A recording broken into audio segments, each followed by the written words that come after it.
This is what it's like living together with a wife who makes $4 million a year in business. Everybody always says do not mix love and business, but we have done it since high school. Doreen and I both run 2 companies that do over $10 million a year in revenue. So I run an e-commerce brand doing over $4 million in revenue each year. And I run a dropshipping operation that does more than $8 million a year in revenue. But this only works because of one reason. We know how to separate our relationship from our business. Most couples cannot do that, and that is why it destroys them. So in this video, we will be giving you the 5 principles that keep our relationship working and our business working. So you too can grow to 8 figures a year in revenue together with your girlfriend.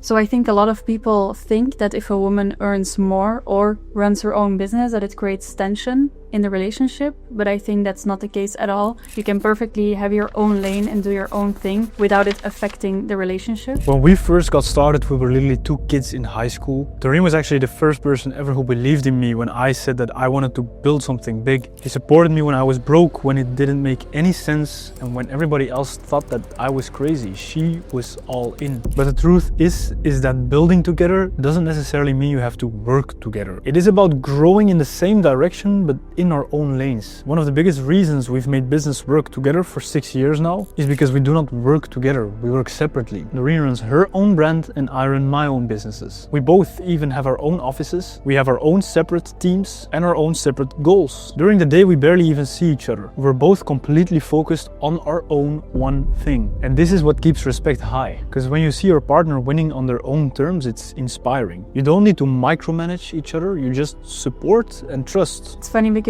people think that working separately means that they're disconnected, but for us it's completely the opposite. When I see him in deep work mode or hitting your goals, it's super motivating for me, even though I'm not in your business. I also don't want to be in your business, I just want to see you crush it in your own business. And I think we also developed such a trust in each other that we trust that you are doing everything to make your business work and that you trust me that I also do everything in my power to make the business work. Exactly, trust is what this whole operation is built on. But that doesn't take away that we need boundaries. When you live and work together, your biggest challenge will be learning when to switch off. We have one rule: we don't talk about business after work. No Slack messages on the couch, no business strategy while watching TV. When the laptop closes, we are boyfriend and girlfriend again, not business partners. And that separation keeps our relationship sacred, because the worst thing you can do is bring your business stress into your personal space. So we've had this before where we had fights in our relationship because of a business, and this is really toxic. So you always want to kind of keep it separate. On date nights, for example, we never really talk about business, we just talk about our life, personal life, family, and I think that's the most healthiest place you can be in. If you are on a date night, instead of talking about business, it's not always going the right way then. It's also pretty hard to master, because if you're running a business, then naturally when you're watching TV or having a conversation, you naturally want to talk about business and the end results, but you need to put in the effort to not do that, because otherwise slowly it will kind of hurt the relationship as well, and you just want to keep those energies separate. And the third point is that we treat each other like business partners. Even though we live together, we don't just walk into each other's offices when we need something. It's actually kind of autistic how we manage this. When we want to talk about business, because obviously we still have some shared business, we do a call together, even if we are in the rooms next to each other. It sounds crazy, but this is the easiest way to keep your relationship separate from your business, because you talk about business in a completely different environment, Zoom. But when you just burst into your partner's workspace, you're not respecting their focus. You wouldn't do that to your boss, you wouldn't do that to your coworker. And even though this is my spouse, when we're working, she is my business partner. So we keep communication professional during the day and personal at night. People always laugh when I tell them that we do calls together, even when we're in the same house. But honestly, it's about respect. I respect your focus, you respect mine. And if we plan it in together, it's the most efficient way to talk about business. But honestly, I think it's about respect, because your focus time needs to be respected as well as mine. When I'm a CEO in the business, I respect my employees also to respect my time. So why shouldn't I do that with you? So anytime we need to brainstorm something or we have an idea, we just set up a meeting. This prevents any small interruptions to turn into an argument or even a fight, and it keeps everything super clean.